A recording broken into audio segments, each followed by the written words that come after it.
오늘 우리에게 주시는 하나님 말씀 출애굽기 19장 1절에서 12절입니다. 하나님의 말씀을 봉독하겠습니다. 이스라엘 자손이 애굽 땅을 떠난 지 3개월이 되던 날 그들이 시내 광야에 이르니라. 그들이 르비딤을 떠나 시내 광야에 이르러 그 광야에 장막을 치되 이스라엘이 거기 산 앞에 장막을 치니라. 모세가 하나님 앞에 올라가니 여호와께서 산에서 그를 불러 말씀하시되 너는 이같이 야곱의 집에 말하고 이스라엘 자손들에게 말하라. 내가 애굽 사람에게 어떻게 행하였음과 내가 어떻게 독수리 날개로 너희를 업어 내게로 인도하였음을 너희가 보았느니라. 세계가 다 내게 속하였나니 너희가 내 말을 잘 듣고 내 언약을 지키면 너희는 모든 민족 중에서 내 소유가 되겠고 너희가 내게 대하여 제사장 나라가 되며 거룩한 백성이 되리라. 너는 이 말을 이스라엘 자손에게 전할지니라. 모세가 내려와서 백성의 장로들을 불러 여호와께서 자기에게 명령하신 그 모든 말씀을 그들 앞에 진술하니 백성이 일제히 응답하여 이르되 여호와께서 명령하신 대로 우리가 다 행하리이다. 모세가 백성의 말을 여호와께 전하매 여호와께서 모세에게 이르시되 내가 빽빽한 구름 가운데서 내게 임함은 내가 너와 말하는 것을 백성들이 듣게 하며 또한 너를 영영히 믿게 하려 함이니라. 모세가 백성의 말을 여호와께 아뢰었으므로 여호와께서 모세에게 이르시되 너는 백성에게로 가서 오늘과 내일 그들을 성결하게 하며 그들에게 옷을 빨게 하고 준비하게 하여 셋째 날을 기다리게 하라.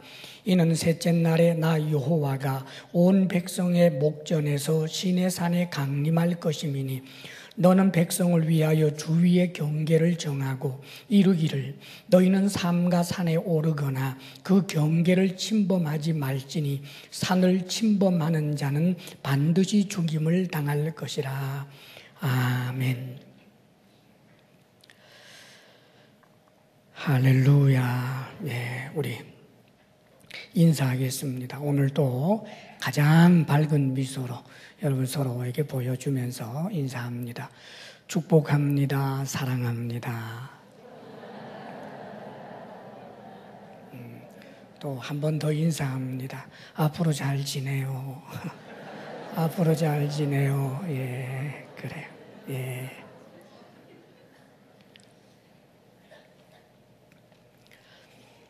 오늘 본문 이제 19장 1절에서 12절을 읽었습니다마는 사실 오늘 설교 내용은 19장 전체 25절까지의 내용입니다. 19장에서부터 이제 시작해서 24장까지가 소위 시내산 언약이라고 하는 아주 유명한 내용이 보도되고 있습니다. 하나님과 이스라엘 백성들이 언약을 체결하는 거지요. 그 언약 체결 사건의 그 장엄한 모습을 성경은 아주 생생하게 보도해 주는 거예요.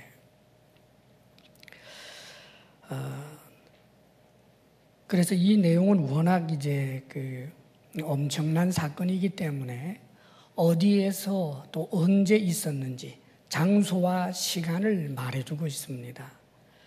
언제였느냐 하면 이스라엘 백성들이 애굽을 떠난 지 3개월, 이것은 이제 그 달수로 그렇다는 말이죠. 만 3개월, 꼭 90일을 말하는 게 아니고요.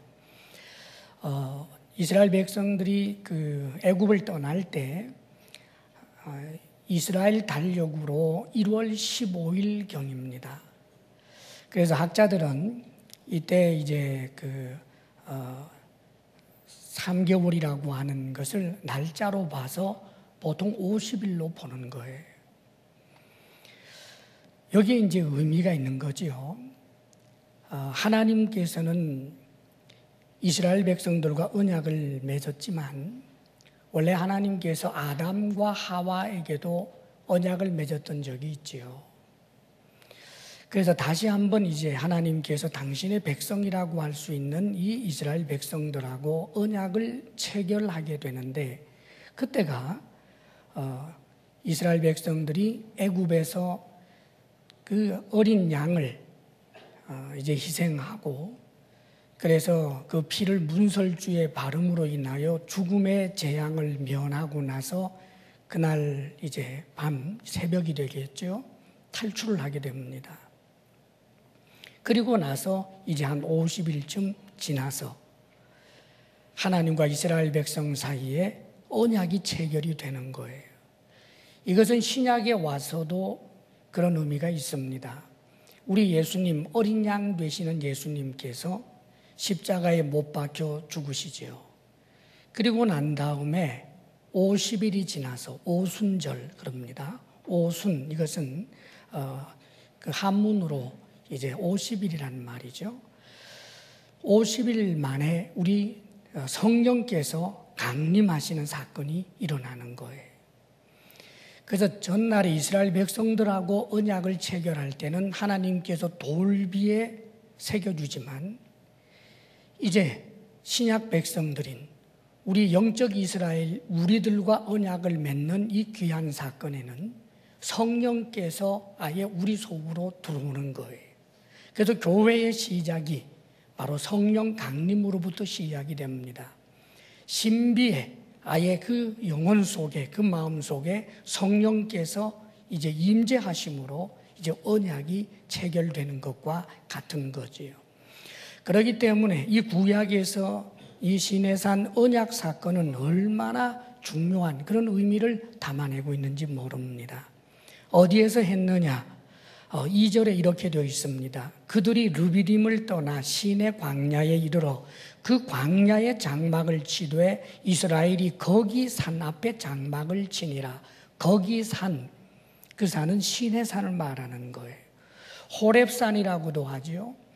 모세가 하나님을 만났던 바로 그 산, 그 시내산 앞에 넓은 그런 광야가 있는데, 지금 이스라엘 백성들이 거기에다가 장막을 치고 이제 이 계약을 맺는 이런 기간들이, 또 훈련을 받는 기간이 거의 한 1년을 이제 지나게 되는데, 바로 이 시내산에서 이스라엘 백성들의 대표라고 할 수 있는 모세가 올라가서 하나님과 언약을 체결하는 그런 장면이 이제 보도되는 것입니다. 시내산, 몇 년 전에 우리 교회에서도 성지순례 팀과 함께 여기 시내산에 올라가 본 적이 있습니다. 시내라고 하는 말 자체가 가시나무 숲이라는 뜻이에요. 그러니까 산이 아주 그 척박하고 아주 그 억센 가시나무들 외에는 이렇게 초목이 별로 없는 그런 이제 산입니다. 그러나 굉장히 높지요. 2,300m가 넘는 큰 산이기 때문에 아주 장엄합니다. 주변에 다른 작은 광야들을 완전히 아우를 만한 대단한 위험이 있는 그런 이제 산이지요. 그래서 그 높은 산에를 이제 우리 성지순례 팀이 이제 올라가게 되는데, 워낙 높은 산이기 때문에 좀 자신이 없는 사람들은 낙타를 타고 올라갔어요. 저는 낙타를 탔을까요? 안 탔을까요? 예, 탔어요. 유감스럽게도 낙타 타고 이제 올라갔습니다. 내려올 때는 걸어서 내려오다가 아주 죽는 줄 알았습니다. 다리가 풀려가지고. 정말 높은 산이에요. 근데 그 높은 산 정상에서 주 하나님 지으신 모든 세계 찬송하며 예배드렸던 그 광경이 지금도 생생합니다. 그 시내산을 지금도 아람 사람들은 모세의 산이라고 불러요. 그 시내산에서 이제 하나님과 이스라엘 백성들의 언약 체결이 지금 진행이 되는 것입니다. 하나님께서 모세를 부르시지요. 3절 말씀 함께 읽어볼까요? 시작. 모세가 하나님 앞에 올라가니 여호와께서 산에서 그를 불러 말씀하시되 너는 이같이 야곱의 집에 말하고 이스라엘 자손들에게 말하라. 하나님께서 모세에게 너는 야곱의 집에 말하고 이스라엘 자손들에게 말하라 그럽니다. 야곱의 집이나 이스라엘 자손이나 사실은 이제 같은 말이에요. 그러나 여기에는 질적으로 큰 차이가 있습니다.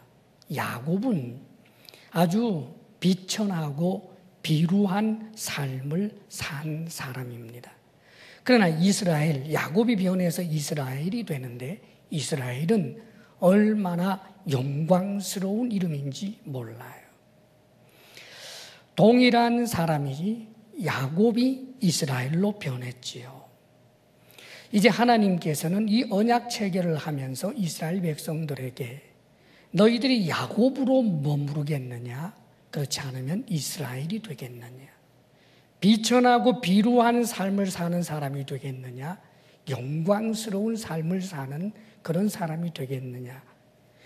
이제 언약을 체결한다라고 하는 것은 그런 의미가 있는 것입니다.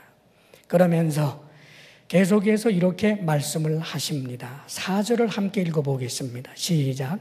내가 애굽 사람에게 어떻게 행하였음과 내가 어떻게 독수리 날개로 너희를 업어 내게로 인도하였음을 너희가 보았느니라.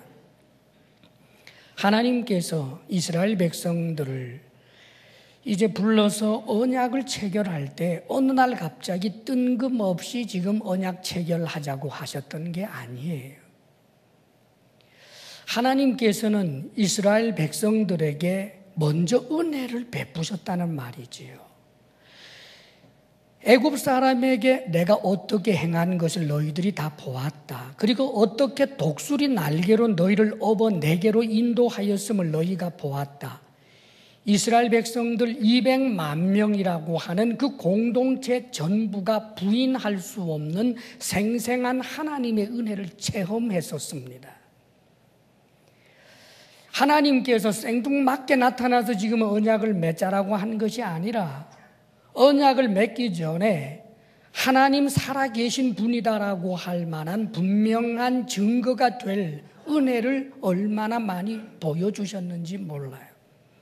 애굽에서 10가지 재앙을 내리게 될 때 애굽에서 노예로 살고 있던 이스라엘 백성들은 그 장면들을 정확하게 보았고 들었고 느꼈습니다. 뿐만 아니라 이제 출애굽을 해 나오게 될 때 이집트 군사로부터 하나님이 어떻게 보호하시고 홍해를 어떻게 건넜는지 초자연적인 놀라운 역사가 일어난 그 현장을 이들은 경험했습니다. 하나님의 은혜를 맛보았다 그 말이지요. 그리고 목이 마를 때 반석에서 물이 솟아나오고 하늘에서 만나가 내리고 메추라기를 주시고 그리고 아말렉과의 전쟁에서 하나님의 은혜로 승리하는 이 모든 광경들을 다 보았습니다. 마치 독수리가 그 어린 새끼를 등에 업고 비행을 할 때 땅에 그 어떤 것도 건드릴 수 없듯이 보호한 것처럼 하나님께서 이스라엘 백성들에게 이런 은혜를 입혔다라고 하는 것을 지금 말씀하고 있습니다. 그렇습니다, 여러분. 하나님께서 이미 은혜를 주시고 하나님을 알게 하시고 하나님의 사랑과 그 능력과 살아계심을 체험하게 하신 후에 지금 언약을 맺자고 하시는 것입니다. 항상 하나님께서는 언약을 맺기 전에 우리에게 먼저 은혜를 주신 것입니다. 전날에 아담 하와에게도 마찬가지지요. 아담 하와에게 하나님께서 은혜를 주셨습니다. 그가 존재하게 되었다는 은혜, 그것도 신적인 존재로 존재한다는 은혜, 에덴 동산에서 다른 동물들과는 구별되는, 다른 식물들, 다른 생명체들과는 구별되는 죽음과는 낯선 존재로 에덴 동산에서 하나님을 대면할 수 있는 그런 존재로 천사들조차도 부러워할 만한 그런 존재로 하나님께서 먼저 아담 하와에게 은혜를 주셨습니다. 그리고 나서 하나님께서는 아담 하와에게도 언약을 체결하십니다. 그 언약은 선악을 알게 하는 나무의 실과를 먹지 마라.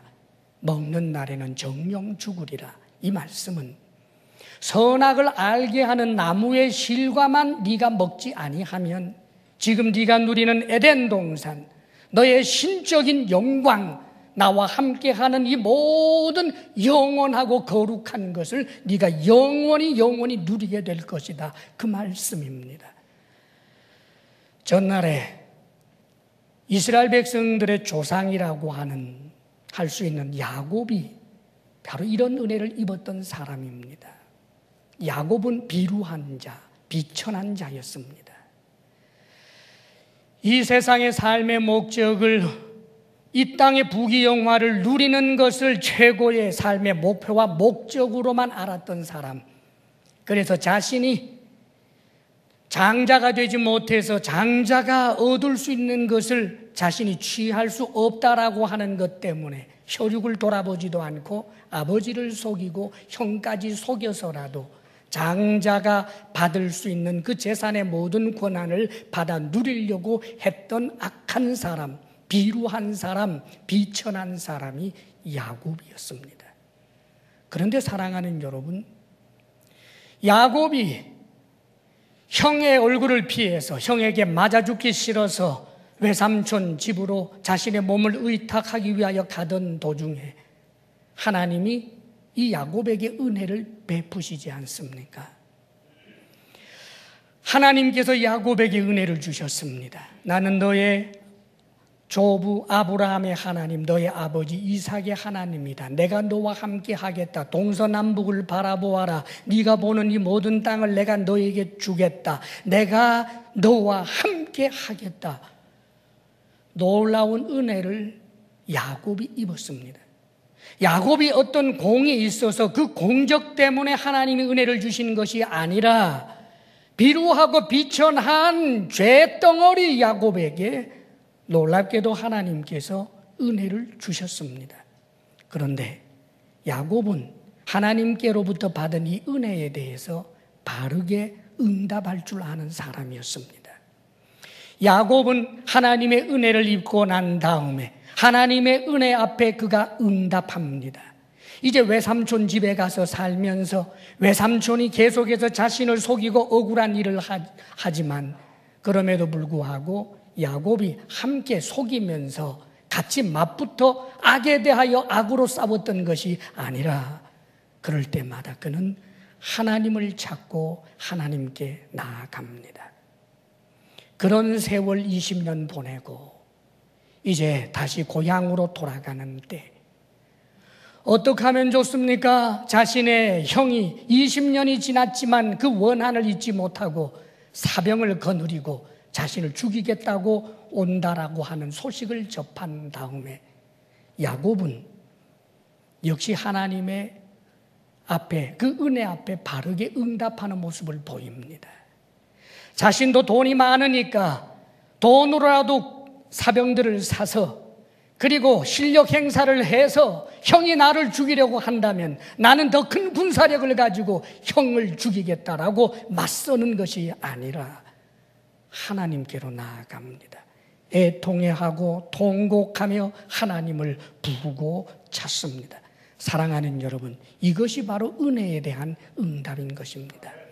하나님의 은혜를 입은 자가 하나님의 이름을 기억하고 날마다 하나님께로 나아가는 것, 하나님의 도움을 구하는 것, 하나님의 말씀을 따라 살기 위하여 간교하게 남을 속이던 자가 속일 수 있는 방법도 알고 길도 알지만 그것을 포기하면서 말씀을 따라 살아내려고 하는 몸부림, 이것이 하나님을 향한 은혜에 대한 응답인 것입니다. 언약 체결을 한다라고 하는 것은 바로 이런 것입니다. 이제 하나님께서 이스라엘 백성들에게 이렇게 말씀을 하시는 것입니다. 5절 6절 말씀을 우리 함께 읽어보겠습니다. 시작. 세계가 다 내게 속하였나니 너희가 내 말을 잘 듣고 내 언약을 지키면 너희는 모든 민족 중에서 내 소유가 되겠고 너희가 내게 대하여 제사장 나라가 되며 거룩한 백성이 되리라. 너는 이 말을 이스라엘 자손에게 전할지니라. 세계가 다 내게 속하였나니 선포하시지요. 그렇습니다. 이것은 이스라엘 백성들이 경험했습니다. 이집트도 하나님께 속했다라고 하는 것, 온 세계가 하나님께 속하였다라고 하는 것을 이스라엘 백성들이 경험했습니다. 그러면서 하나님께서 언약을 말씀하시는 것입니다. 이것은 조건부 언약입니다. 너희가 내 말을 잘 듣고 내 언약을 지키면, 전날에 아담과 하와에게 동산 중앙에 있는 나무의 실과를 먹지 마라 그리하면 하셨던 것처럼 조건부 언약입니다. 너희가 내 말을 잘 듣고 내 언약을 지키면. 하나님의 말씀을 귀로만 듣는 것이 아니라 마음으로 듣고 이해하고 그 말씀 앞에 순종적 결단을 하며 바르게 응답을 하면서 살게 되면 너희는 모든 민족 중에서 내 소유가 되겠고 라고 말씀하십니다. 세계가 다 하나님의 것이지만 그러나 이스라엘이라고 하는 나라는 특별한 소유가 된다라고 하는 뜻입니다. 말하자면 옛날에 왕들이 제후들을 선택해서 자신의 나라 전체에서 부분적으로 다 위임해서 다스리게 하면서도 가장 노른자위, 가장 사랑스러운 것을 직접 다스렸던 것처럼 하나님께서 이 세계 모든 나라들은 왕을 세워서 하나님께서 통치하지만 그러나 이스라엘은 하나님이 직접 통치하시겠다, 그 뜻입니다. 하나님의 소유가 된다라고 하는 이 소유라고 하는 히브리 말의 원어적 의미는 특별한 보물이라는 뜻입니다. 하나님께서 모든 것이 다 하나님의 소유이지만 그러나 가장 소중하게 여기는 보물처럼 대하겠다라고 하는 뜻입니다. 사랑하는 여러분, 저와 여러분은 영적 이스라엘입니다. 영적 이스라엘인 나와 여러분을 향하여 하나님께서 가지고 계신 그 태도는 우리를 보물로 여기시겠다는 거지요. 특별한 보물, 하나님께서 소중하게 여기는 것, 그 어떤 것으로도 해를 입지 않도록 보관하고 간수하는 소중한 보물로 취급한다라고 말씀합니다. 그런데 거기에 조건이 있습니다. 너희가 내 말을 잘 듣고 내 언약을 지키면. 그리고 계속해서 너희가 내게 대하여 제사장 나라가 되며 라고 말씀하고 있습니다. 제사장 나라가 된다라고 하는 의미, 그것은 거룩하신 하나님과 세상 나라 백성들 사이를 중재하는 나라가 된다는 뜻이지요. 뿐만 아니라 하나님의 거룩하신 뜻을 널리 전파하는 나라가 된다는 뜻이지요. 여기에 더하여 하나님께 속한 나라로서 하나님의 거룩과 영광을 계속하여 보존하며 기도와 찬양으로 늘상 하나님께 나아가는 나라가 된다는 뜻입니다. 사랑하는 여러분, 제사장 나라가 된다라고 하는 것은 그 존재론적인 의미에 있어서 굉장히 가치 있는 그런 존재가 된다라고 하는 뜻입니다. 사실 이스라엘 백성들은 부분적으로 이 제사장 나라의 직임을 감당했습니다. 부분적으로만 말입니다. 이를테면 이스라엘 민족은 하나님의 말씀을 기록하고 보존해서 전 세계 모든 나라 민족들이 하나님을 믿을 수 있는 근거를 제공하였다라고 하는 점에 있어서 이들은 제사장 직분을 어느 정도 감당했습니다. 뿐만 아니라 우리 주 예수 그리스도께서 이스라엘이라고 하는 그 민족을 통하여 이 땅에 오셨기 때문에 이스라엘 민족은 제사장적인 그 일익을 어느 정도 감당했다고 할 수 있겠습니다. 그러나 유감스럽게도 그들이 온전히 해내지는 못했습니다.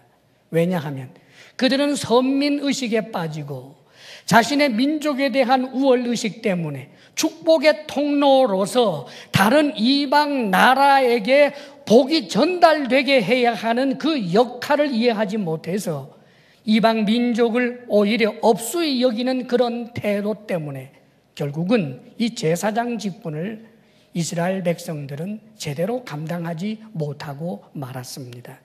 사랑하는 여러분, 오늘 저와 여러분은 영적 이스라엘입니다. 영적 이스라엘인 우리들은 이 구약의 백성들, 이스라엘 백성들이 제사장 나라, 제사장으로서의 그 역할을 감당하지 못했던 것을 반면교사로 삼아서 오늘날 우리들도 제사장으로서의 그 역할을 감당하지 못하는 전철을 밟아서는 안 될 것입니다. 성경은 예수 믿는 우리들을 향하여, 영적인 이스라엘인 우리들을 향하여 왕 같은 제사장이라고 말씀해 주고 있습니다. 왕 같은 제사장, 무슨 말이지요? 왕이라고 하는 것, 다른 이방 나라, 다시 말하면 믿지 아니하는 사람들에게 왕으로서 군림하라고 하는 뜻일까요? 그럴 리가 없습니다. 우리가 왕이라고 하는 뜻은 더 이상 죄의 노예가 아니라는 뜻입니다. 죄의 권세하에 지배받는 존재가 아니고 죽음의 권세하에 지배당하는 존재가 아니라는 뜻입니다. 이 세상 문화 풍속에 종이 되고 노예가 되고 마귀의 노예가 되어서 살아가는 존재가 아니라 왕적인 권세를 가지고 오히려 저들을 지배하고 이길 수 있는 그런 존재라고 하는 것을 말씀하고 있는 것입니다. 뿐만 아니라 제사장이라고 이야기합니다. 제사장이란 자기 자신만을 위해서는 제사장직은 의미가 없습니다. 제사장은 타인을 위해 존재하는 것입니다. 이분의 아픔, 이분의 고통을 가지고 하나님께로 나아가는 것입니다. 이의 삶의 문제를 하나님께로 나아가 해결하는 것입니다.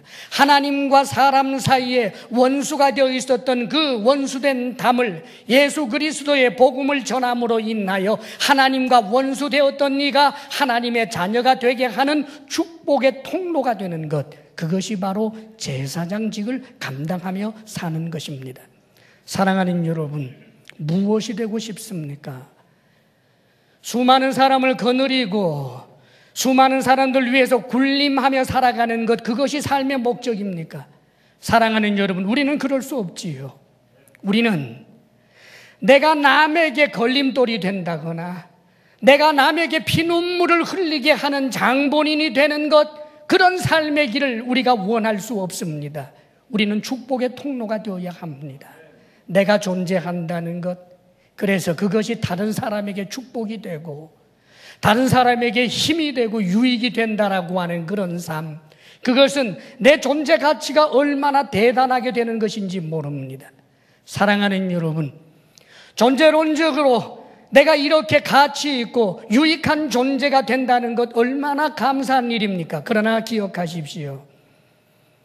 이것은 우리가 윤리적인 결단만을 한다고 해서 되는 것이 결코 아닙니다. 착하게 살아야지, 내가 남에게 유익이 되는 사람이 돼야지, 남의 눈에 눈물 흐르게 하는 사람 되어서는 안 되지, 양보하는 사람이 되어야지, 아무리 결심하고 또 결심해도 내 속에 있는 이기적 죄의 본성이 나로 하여금 그 길을 걸어갈 수 없게 만듭니다. 누구나 실패합니다. 다만 하나님의 언약의 말씀을 믿고 그 언약의 말씀을 지키며 날마다 주님 앞으로 나아가며 주님의 은혜를 구하며 주님과 동행하는 그런 관계 속에서만 우리는 제사장으로서 살아낼 수 있는 힘과 능력을 공급받을 수 있는 것입니다. 그러므로 주님께서는 내 말을 잘 듣고 내 언약을 지키면, 이것은 일회적인 이야기가 아닙니다. 네가 살아 숨쉬는 동안 계속해서 나와 이런 관계를 갖자는 것입니다. 나를 의지하고 내 말을 듣고 내 말을 지키고 그렇게 살아가는 거룩한 몸부림, 그렇다면 너는 내 소유 보물이 될 것이고, 그렇다면 너는 가치 있고 유익한 존재로 제사장처럼 축복의 통로가 될 것이라고 말씀하고 있는 것입니다.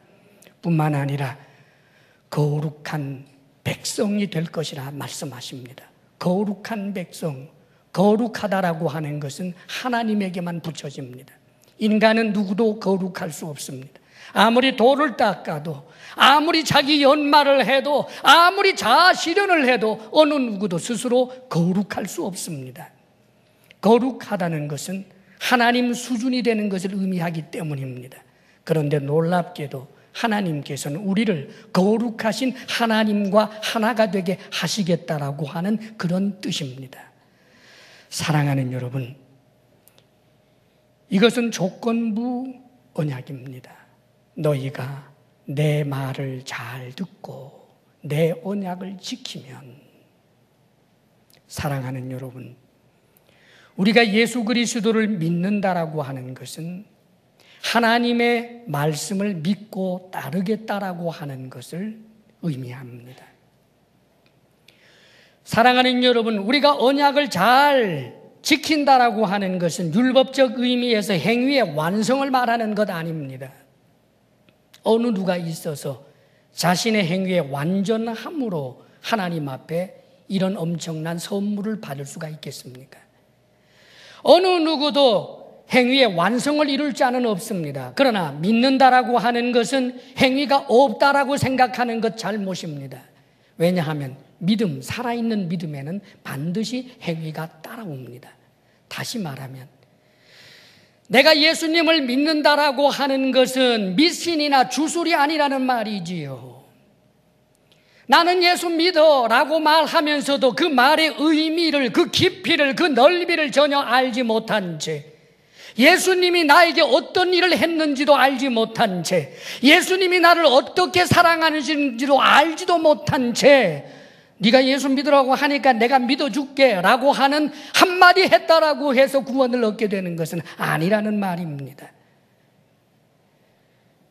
내가 믿는 주님, 나를 사랑하는 주님, 그분이 싫어하는 것을 나 역시 싫어하고 안 하기 위한 몸부림이 있을 수밖에 없습니다. 내가 예수님을 진정으로 믿는다면 지금까지 도적질 했던 내가 예수님으로 인하여, 예수님이 도적질을 싫어하기 때문에 도적질에서부터 벗어나기 위하여, 하지 않기 위하여 울기도 하고 기도하기도 하고 몸부림치는 것입니다. 사랑하는 여러분, 한번 결심했다라고 해서 도덕질에서 완전히 손 떼고 성자처럼 끝까지 달려갈 수 없을 수도 있겠습니다. 2번 넘어지고 3번 넘어지고 70번씩 7번, 7번씩 70번이 넘어지는 일이 있을지 몰라도 그래도 그 애통함이 사실이라면 그가 가진 믿음 역시 사실인 것입니다. 하나님께서는 우리로 하여금 하나님의 말씀을 따라 살기를 원하시는 것입니다. 이제 이 말을 이스라엘 자손에게 전하라라고 했더니 이제 모세가 산에서 내려와서 백성의 장로들을 불러서 하나님께서 말씀하신 이 내용을 말씀합니다. 지금 살아계신 하나님, 너희들이 경험했던 하나님이 하나님의 말씀을 잘 듣고 언약을 잘 지키면 하나님의 소유가 되고 뿐만 아니라 제사장 나라가 되고 거룩한 하나님의 백성이 된다고 했다. 어떻게 하겠느냐? 그러자 8절입니다. 다 함께 읽겠습니다. 시작. 백성이 일제히 응답하여 이르되 여호와께서 명령하신 대로 우리가 다 행하리이다. 모세가 백성의 말을 여호와께 전하매. 그렇습니다. 이제 하나님과 언약을 체결할 준비가 되어 있다는 말입니다. 예, 하나님께서 어떤 언약의 말씀, 어떤 명령을 하신다고 할지라도 다 지키겠습니다. 다 준행하겠습니다. 그래서 이 말을 모세가 다시 하나님께 가서 전합니다. 그러자 하나님께서 이렇게 말씀하고 계십니다. 9절을 함께 읽어보겠습니다. 시작. 여호와께서 모세에게 이르시되 내가 빽빽한 구름 가운데서 내게 임함은 내가 너와 말하는 것을 백성들이 듣게 하며 또한 너를 영영히 믿게 하려 함이니라. 모세가 백성의 말을 여호와께 아뢰었으므로, 여호와께서 모세에게 하시는 말씀이 내가 빽빽한 구름 가운데서 내게 임함은, 이제 사흘 후에 우리 하나님이 임하시게 됩니다. 주님과만 독대했던 이 하나님께서 하나님의 명령에 언약을 준수하겠습니다라고 응답하는 이스라엘 백성들과 정식으로 언약을 체결하기 위해서 사흘 후에 우리 하나님께서는 이 시내산에 강림하시게 됩니다. 그런데 그 강림하시는 모습이 오늘 우리가 성경을 거기까지 다 읽지는 않았습니다만은 셋째 날 아침 하나님이 임재하시는 그때의 우레와 번개가 빽빽한 구름이 산 위에 있고 나팔 소리가 매우 크게 울려 퍼졌습니다. 가마 연기같이 연기가 계속해서 오르고, 그리고 산이 막 진동을 하고 나팔 소리는 점점 크게 들리고, 빽빽한 구름이라고 말했는데 지금까지 하나님께서는 당신의 임재를 구름 기둥으로 나타내셨습니다. 그런데 그 구름 기둥 속에 더 빽빽한, 말하자면 어두운, 너무나 두렵기도 하고 영광스럽고 신령스럽기도 한 그런 모습을 연출하면서 강림하시는 것입니다. 200만 이스라엘 백성들이 깜짝 놀랄 광경을 눈으로 보고 엄청난 음성을 귀로 들으면서 그렇게 주님께서 강림하시는 것입니다. 사랑하는 여러분, 도대체 왜 하나님께서 이러실까요? 인간 역사 가운데 독재자들이 자신의 세와 그 권세를 자랑하기 위하여 붉은 주단을 쫙 깔아놓고 온갖 군악대의 소리에 맞추어서 거드름을 부리며 등장하는 것처럼 우리 하나님께서 멋부리기를 좋아하시는 분이기 때문이겠습니까? 사랑하는 여러분, 우리 하나님께서 이런 모습을 연출하는 이유가 도대체 어디에 있겠습니까? 그 이유를 말씀합니다. 내가 빽빽한 구름 가운데서 내게 임함은 앞으로 엄청난 그런 광경 속에서 너에게 임하게 되는 그 이유는 내가 너와 말하는 것을 백성들이 듣게 하며 하나님의 말씀을 백성들이 앞으로 듣게 되기를 원해서입니다. 계속해서 말씀하시기를 또한 너를 영영히 믿게 하려 함이니라. 모세 그 개인 그 인격을 영영히 믿게 한다. 사랑하는 여러분, 모세는 40년 후에 죽습니다. 어떻게 모세를 믿을까요? 모세라고 하는 사람을 믿게 한다는 것이 아니라 모세가 전하는 하나님의 말씀을 모세 때뿐만 아니라 모세의 후대의 사람들, 모든 사람들이 영영히 믿을 수 있도록 하기 위해서 이런 장면을 연출하신다라고 하는 뜻입니다. 사랑하는 여러분, 우리는 성경 말씀을 하나님의 말씀으로 믿고 있습니다. 이 성경 말씀이 하나님의 말씀으로 믿게 되는 이유는 어떤 한 사람의 개인적이고도 주관적인 체험을 기반으로 해서 믿는 것이 아닙니다. 이를테면 어떤 사람이 하나님 앞에 기도하다가 갑자기 천사가 나타나서 하나님이 주시는 말씀이다라고 기록된 성경을 받았기 때문에 그래서 하나님의 말씀으로 믿게 된 것 아닙니다. 또 40일을 금식을 했더니 천사가 나타나서 동쪽으로 10걸음을 가고 서쪽으로 100걸음을 가서 땅을 파보라 해서 땅 파보았더니 거기 함이 있는데 그 속에 책이 있더라. 그래서 그 성경이 하나님의 말씀이다. 그런 식이 아닙니다. 사랑하는 여러분, 200만 명이 넘는 이스라엘 백성들이 눈으로 보고 들은 사건. 사랑하는 여러분, 어디 은밀하게 모세라고 하는 사람이 은밀하게 경험했던 이야기 정도가 다가 아니라 온 이스라엘 사람들이 경험한 그 역사적 사건, 역사적 사실을 기반으로 하여 기록된 것이 하나님의 말씀인 것입니다. 할렐루야. 이스라엘의 긴긴 역사 가운데, 이스라엘 백성들 그 역사 가운데 때때로 주관적 체험을 했던 선지자들이 등장합니다. 선지자들이 전하는 말씀을 당대의 이스라엘 사람들은 믿지 않고 오히려 선지자들을 핍박하기도 하고 죽이기도 했습니다. 그런데 이들이 바벨론으로 포로로 끌려가고 나서 그리고 돌아와서 그들은 전날에 저들이 전했던 선지자들의 말이 사실이다라고 하는 것을 발견하게 되고 그리하여 그 말씀들이 다 하나님의 말씀이 되게 된 것입니다. 다시 말하면 역사적 체험, 역사적 진실이 그 바탕에 깔려 있다는 말씀입니다. 이것은 신약도 마찬가지입니다. 베드로라고 하는 한 사람, 어떤 한 사람의 신비한 체험을 가지고 이야기한 것이 아닙니다. 예수님 그분은 역사적 인물로 이 땅에 태어났습니다. 예수님 시대에 동시대의 사람들은 예수님이 하던 일들을 집단적으로 보았습니다. 들었습니다. 오병이어의 기적의 사건은 은밀한 골방에서 일어난 사건이 아닙니다.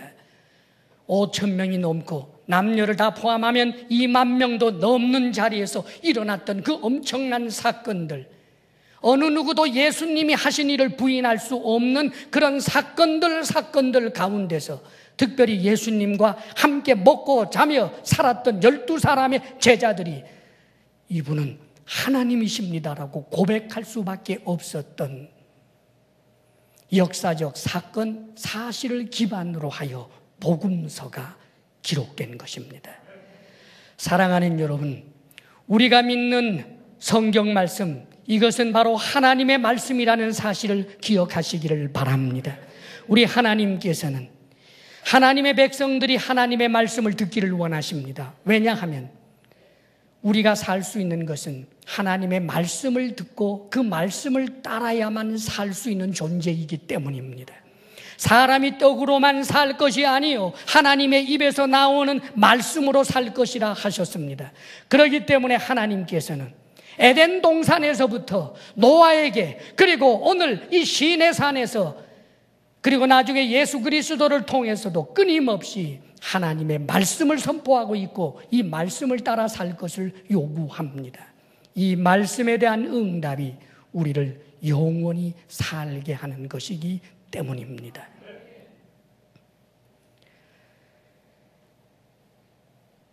그러면서 하나님께서 이제 한 가지 당부의 말씀, 경고의 말씀을 하십니다. 10절에서 12절에 기록해 주기를 성결하게 하라고 하셨습니다. 3일 후에 하나님께서 재림하시게 되는데, 하나님께서 강림하시게 되는데, 하나님 강림하실 때 그때는 이스라엘 백성 전체가 하나님을 맞이하게 될 터인데, 시내산 기슭에서 그들이 눈으로 보고 귀로 듣는 장엄한 그런 하나님의 본체의 임재를 보게 될 터인데, 그것을 위해서 준비하라는 것입니다. 성결하게 하라는 거예요. 그래서 옷을 씻고 몸을 씻고 마음을 스스로 다스리면서 마음을 깨끗하게 하고 사특한 생각에서부터 떠나고 여인을 가까이 하지 않고 이런 일들을 다 하게 하십니다. 그러면서도 하나님께서 이렇게 말씀하셨습니다. 경계를 정하는 것.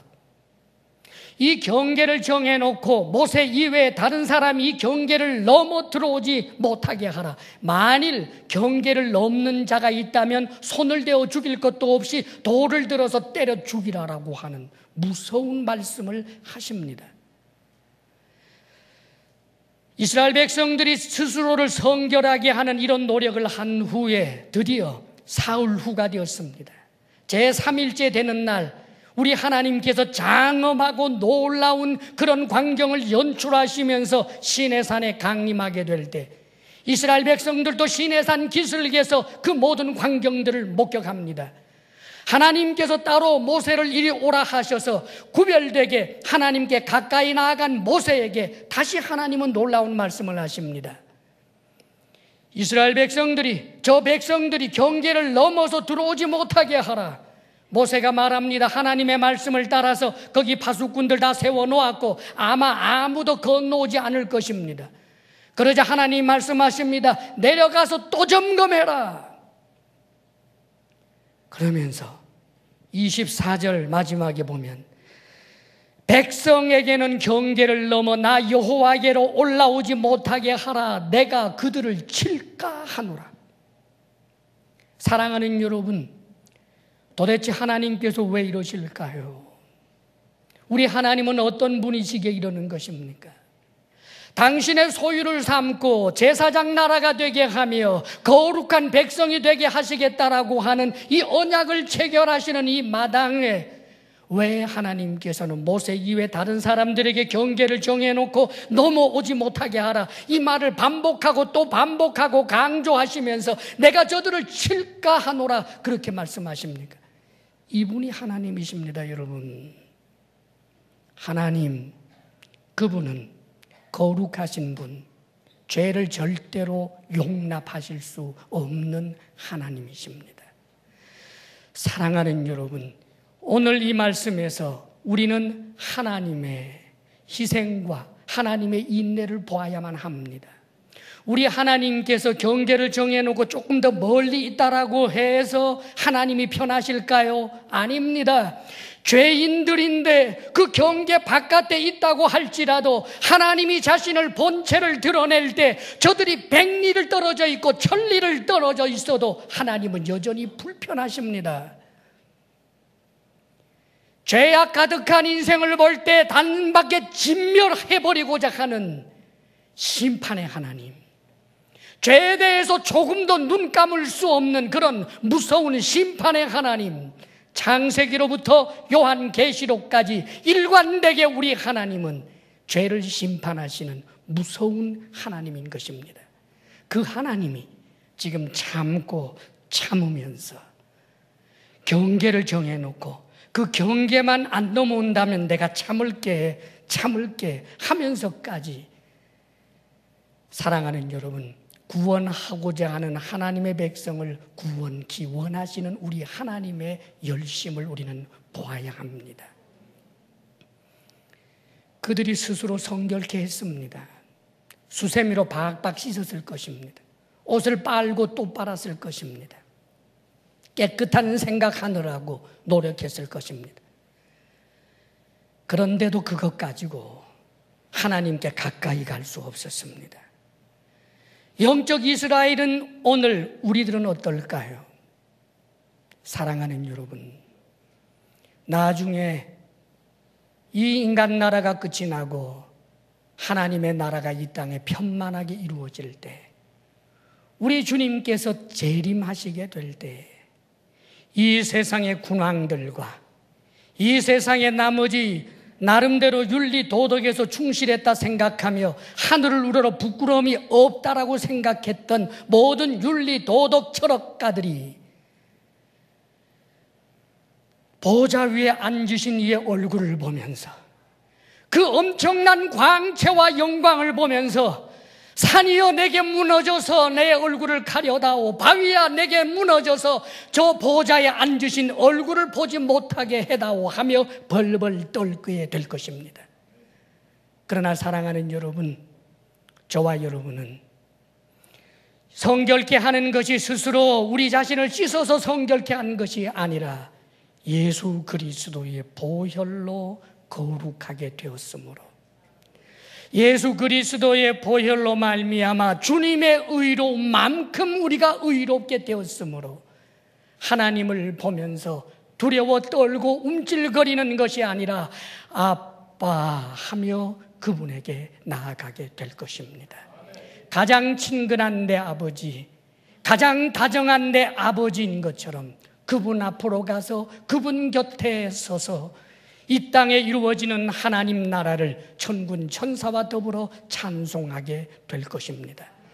사랑하는 여러분, 이것이 바로 믿음의 길입니다. 이것보다 더 큰 은혜가 어디에 있겠습니까? 하나님께서는 우리에게 한 가지를 요구하고 계십니다. 말씀이신 예수, 우리 주 예수 그리스도를 믿고 따르는 것입니다. 그분이 미워하는 것을 나도 미워하고, 그분이 싫어하는 것을 나도 싫어하고, 그분이 하는 것을 나도 하면서 그분과 함께 가는 것입니다.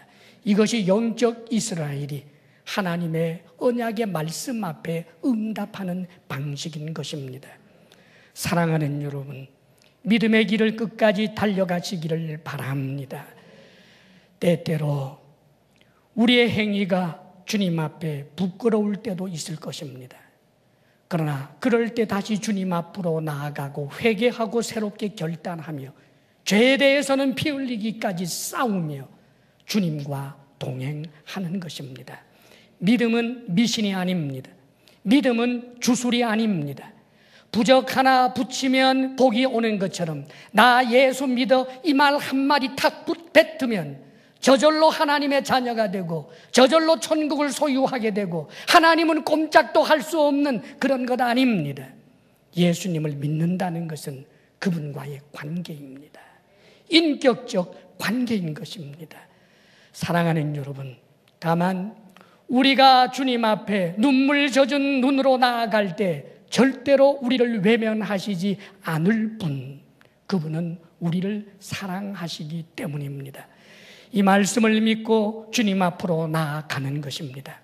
만일 도적질을 한 사람이 있다면 주님 때문에 도적질을 그치는 노력을 하는 것입니다. 만일 음란한 자가 있다면 주님께서 음란을 싫어함으로 주님의 말씀을 따라서 음란의 자리에서 멀어지기 위한 몸부림을 치는 것입니다. 그러나 나는 예수를 믿기 때문에 음란해도 괜찮아, 나는 예수를 믿기 때문에 어떤 죄를 지어도 괜찮아, 그것은 성경 말씀이 아닙니다.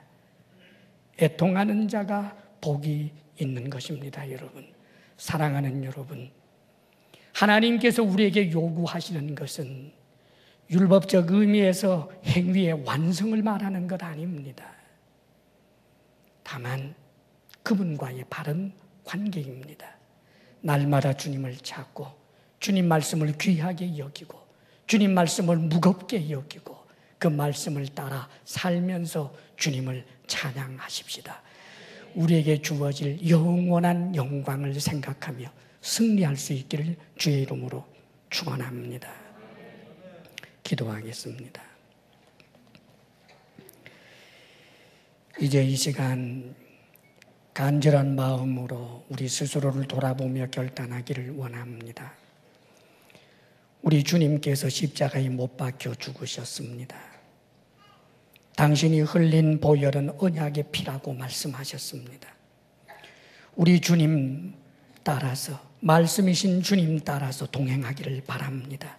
날마다 주님께로 나아가며 주님의 말씀을 따라 살고자 거룩한 몸부림으로 달려갈 수 있게 되기를 바랍니다. 그리할 때 우리는 참으로 가치 있는 자가 됩니다. 하나님의 소유 보물이 되고 제사장이 되고 거룩한 백성이 되고 그리고 영원한 천국을 소유하게 될 것입니다. 이 시간 주님 앞에 간절한 마음으로 결단하겠습니다. 기도합니다. 아버지 하나님, 하나님의 은혜에 바르게 응답하는 믿음의 길로 가시기를 바랍니다. 아버지 하나님, 하나님 앞에 진노를 면할 수 없는 존재, 거룩하신 하나님 앞에 티끌처럼 불려가며 영원한 지옥 형벌 받을 수밖에 없는 악한 자, 그러나 주여 우리를 성결하게 하시되 스스로 씻어 노력함으로 주신 은혜가 아니요 우리 주 예수 그리스도의 보혈로 성결케 하신 하나님의 그 크신 은혜를 우리가 참으로 귀히 여기며 그 은혜 앞에 바르게 응답하며 살아가게 하옵소서. 아버지 하나님, 쏜살처럼 빠른 인생, 죄와 짝하여 하나님과 등지지 않게 하시며 아버지여, 우리의 완고하고 완악함이 있다 할지라도 여전히 주님 앞으로 아버지라 부르며 나아가며 도움을 구하며 죄에 대하여 피 흘리기까지 싸우는 우리들이 되게 하여 주옵소서. 아버지 하나님, 참으로 제사장으로 살아가게 하소서. 참으로 하나님께서 소중하게 여기는 보물답게 살아가게 하옵소서. 거룩한 백성으로 살아내며 영원한 영광의 자리에 있게 하여 주옵소서. 아버지 하나님 주신 은혜 감사하며 우리가 예물을 올려드립니다. 힘을 다하여 드리며 거짓 없는 진실함으로 드리며 기쁨으로 드리며 자원함으로 드리오니 아버지 이 예물 받아 주시옵소서. 우리 성도들에게 일터의 복을 주셔서 수고하였으나 빈손으로 오는 일 없게 하여 주옵소서. 아버지여, 우리 성도들에게 건강의 복을 주옵소서, 마음의 평강 주옵소서, 부부사랑 돈독하게 하옵소서. 우리들의 자녀가 우리들보다 더 큰 믿음의 사람 되게 하옵소서. 이제는 우리 주 예수 그리스도의 크신 은혜와 하나님 아버지의 한없는 사랑과 성령의 교통하심과 충만케 하심이 주의 은혜 앞에, 말씀 앞에 바르게 응답하며 살겠습니다. 결단하는 모든 성도들 위해 이제로부터 영원토록 함께 하시기를 간절히 축원하옵나이다. 아멘.